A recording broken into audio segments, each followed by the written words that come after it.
about launch control, because that's one of the other changes we've made to the vehicle, which is largely driven by the powertrain. Launch control is used to get the vehicle off the line at the drag strip. We've got three elements to the launch control system now.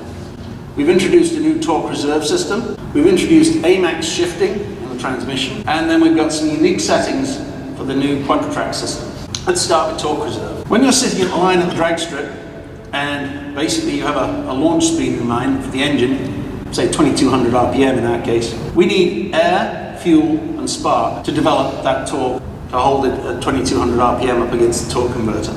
Of those, spark we can influence in 50 milliseconds. Fueling I can influence in 150 milliseconds. But air takes time to build momentum through the system.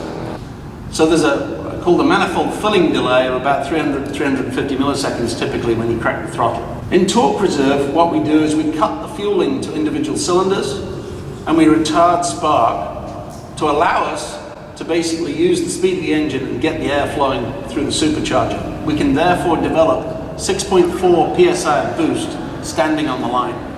When you let your foot off the brake, that develops additional torque instantaneously for launch and results in the 11.6 quarter-mile times and the 1.4 G of launch G. We couple that with our AMAX shifting. In launch control, we slow down our shifts. That may seem strange, but there's a reason for it. Typically, in a transmission, when we're making shifts, we use something called shift torque management. We instantaneously reduce the torque of the engine to allow the clutches to close more quickly. When I'm at the drag strip, I'm not so worried about making the shift quickly. I'm more concerned about maximizing the torque at the rear wheels. So in AMAX shifting, we do not cut torque at all. That results in a slightly longer shift because we have to manage the energy involved, about a 500 millisecond shift, but it produces an improved quarter-mile time. Lastly, I mentioned the quadra-track system. We had some unique settings there. Typically, the quadra-track system is looking at various inputs from around the vehicle, throttle, your angle, your rates, things like that, to predict when we expect to see wheel slip. And then it reacts. But that prediction and reaction is all time delay. When we're at the drag strip and we're about to launch, we know what's going to happen.